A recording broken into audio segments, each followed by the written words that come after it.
Trailer দেখে চোখে জল। তো কীরকম ফিল হলো নিজেকে পর্দায় দেখে? ট্রেলার দেখে তোমাদেরও চোখে জল? একদম স্পিচলেস। আমার মনে হয় এইটার ভিডিওটা হওয়া উচিত, আমার না।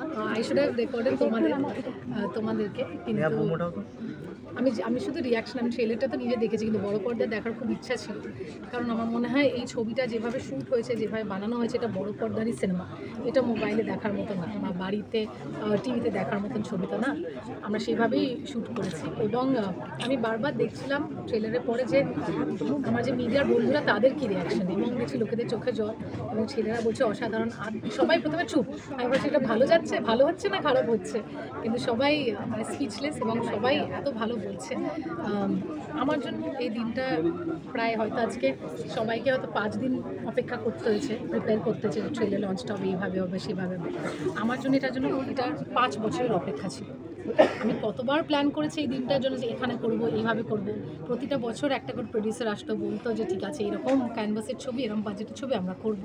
আমি সঙ্গে সঙ্গে ভাবতাম যে আজ এরকমভাবে করবো, এই জায়গাটায় করবো, এইরকম করে সাজাবো, অনেক কিছু ভেবেছি। মানে যারা মেয়েরা নিজেদের বিয়ের কথা ভাবে, ঠিক সেরকমভাবে আমি ভেবেছিলাম যে ট্রেলার লঞ্চের দিনটা কী করবো। প্রতি বছর এরকম করে সাজিয়ে গেছে আমার ট্রেলার লঞ্চের দিনটা, কিন্তু সেদিনটা আসে। রুক্মিণীদির ট্রেলার দেখে তো আমরা সকলেই স্তব্ধ, এবং সেক্ষেত্রে আবারও বলতে ইচ্ছা করছে যে রুক্মিণী মৈত্র ছাড়া মনে হয় এই চরিত্র আর কাউকে মানাতো না। এটা প্লিজ এখানে এসে বলো প্লিজ, তোমার বলো উচিত। আমি দেখো এর আগে হয়তো আমাকে বলতে যে অন্য কাউকে মানাবে না, উইথ অল ডিউ রেসপেক্ট, কিন্তু এই মুহূর্তে I will take the ownership. এই মুহূর্তে বিনোদিনী কেবল বাহ। রুক্মিণীদি, বিনোদিনীর আত্মকথা নিশ্চয়ই পড়েছো, তো সেই জায়গায় দাঁড়িয়ে আত্মকথা কতটা হেল্প করেছে? আমার মনে আছে যে আমি যখন আত্মকথাটা পড়ি, এবং তারপরে মানে আমি যখন বিনোদিনী পড়িনি, বরঞ্চ বিনোদিনী যখন আমার কাছে অফার হয়নি, আমরা সুইজারল্যান্ডে শ্যুট করছিলাম, আমার মনে আছে সোহিনী সেনগুপ্তা আমাকে সেটার জন্য ট্রেন করছিলেন। উনি তখন বিনোদিনীর আত্মকথার উপরে একটা অডিও বানিয়েছিলেন কোনো একটা রেডিওর জন্য, তখন আমি বলেছিলেন, এবং আমাকে দিয়েও ছিলেন আত্মকথাটা, সেটা আমি পড়েছিলাম। এবং যখন রাম আমাকে বিনোদিনী নিয়ে বলে, তখন আই স্টার্টেড রিডিং ইট, কিন্তু আমি রাম তখন বলেছিল আর পড়ো না, বিকজ কী হয় যে আমরা পড়ি কিন্তু আমাদের বানাতে হবে অনেকটা আলাদাভাবে। তখন বলছো তুমি একবার পড়েছো, তুমি ভাবটা বুঝে গেছো, কিন্তু এইবার তুমি সেটাই আর বাউন্ড ব্যাক করে তুমি আমার স্ক্রিপ্টটা পড়ো। And he gave me the script, because স্ক্রিপ্টে আমরা ওনার জীবনটাকে আরও বেশি দার্শনিক করে দেখানোর চেষ্টা ছিল।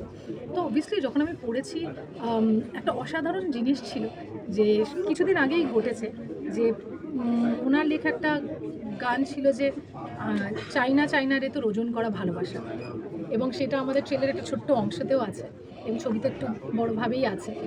সেদিন আমাকে অনেক দিন পর একটা স্টুডিওতে আমাকে নিয়ে যাওয়া হলো, একটা খুব পুরনো স্টুডিও, খুব নাম করা একটা স্টুডিওতে, রেকর্ডিং স্টুডিওতে, এবং সেখানে গিয়ে আমাকে সারপ্রাইজ দেওয়া হলো যে 17th সেঞ্চুরিতে, মানে সেই সময়ের একটা গ্রামোফোন রেকর্ড ছিল, সেইটাকে এরকম আমি টার্ন করলাম, বিনোদিনী দাসীর গলায় গাওয়া সেই চাইনা গানটা, অ্যান্ড সেটা শুধু ওদের কাছে আছে। আমি শুনেছি, আমার সারা মানে গায়ে কাটা দিয়ে উঠেছে। মানে এটা আমি বলছি তোমার জন্য একটা সারপ্রাইজ আছে।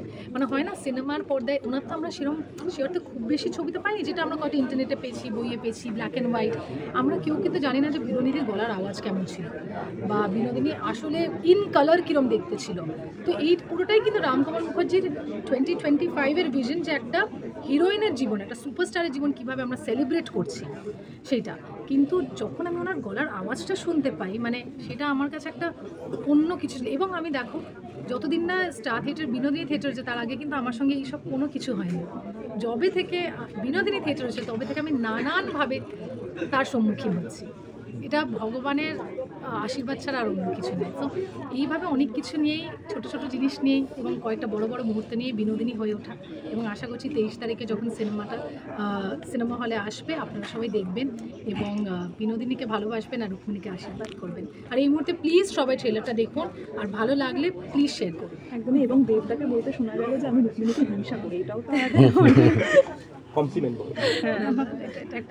এটা একটা বিশাল বড় কমপ্লিমেন্ট। কিন্তু দেব সবসময় এরকম করে আমাকে বলে, মানে ও যখন টেক্কাও দেখেছে অ্যাজ এ প্রডিউসার, আমাকে বেরিয়ে আমাকে বলেছিল যে তুমি শুধু টেক্কার জন্য, আমি খুব ভয় ছিলাম টেক্কা নিয়ে, যে এরকম একটা ম্যানলি একটা পুলিশের চরিত্র মায়া, আর এরকম একটা পারফরমেন্স যেটা ছিল মায়া, যেটা আমি করেছিলাম, আমি নিজের চরিত্রটাকে নিয়ে কনফিডেন্ট ছিলাম, কিন্তু আমি জানতাম না অডিয়েন্স সেটাকে কীভাবে অ্যাকসেপ্ট করবে। এবং বলছি এই সিনেমা থেকে যদি টেক ওভার হয় তাহলে তুমি দেখো। তারপর যখন বিনোদিনী দেখে তখন আমি আর বলছি না কি বলেছে, কিন্তু সেখানেও কয়েকটা ভালো কথা বলেছে, এবং তখন বলেছে যে রুক্মিণী সম্পর্কের কথা আলাদাই রাখলাম, অ্যাজ অ্যান আর্টিস্ট আমি বলছি যদি 17-18 বছরে আমি যা এখন গিয়ে করছি সেটা তুমি 7 বছরে করেছো, অনেকটা বেশি এগিয়ে করেছো, তো হয়তো সেই সূত্রেই এই কথাটা বলা, কিন্তু ইটস এ হিউজ কমপ্লিমেন্ট। দেখো আমরা তো বলছি যে বিনোদিনীর সঙ্গে যে ইনজাস্টিসটা হয়েছিল সেটা পুরুষ মাধ্যমেই হয়েছিল, কিন্তু আজকে দাঁড়িয়ে আমরা অবশ্যই আজকে পুরুষরা এসেই তো আমাদেরকে বা আমাকে বা বিনোদিনীকে বা রুক্মিণীকে আজকে সাপোর্ট করছে, এই স্টেজে যজন ছিল তারাই তো ভালো বলছে, তো ভালো স্বাধীন চিন্তাভাবনার পুরুষও আছে, আবার অনেকজন মহিলারাও আছে যারা হয়তো এরকমভাবে ভাবনা ভাবে, তো পুরুষ মহিলা দুজনকেই অনেক বেশি স্বাধীনভাবে একে অপরের জন্য ভাবতে শুরু করতে হবে, আর এই সিনেমার মাধ্যমে সেরমই একটা গল্প, বাঁচার গল্প।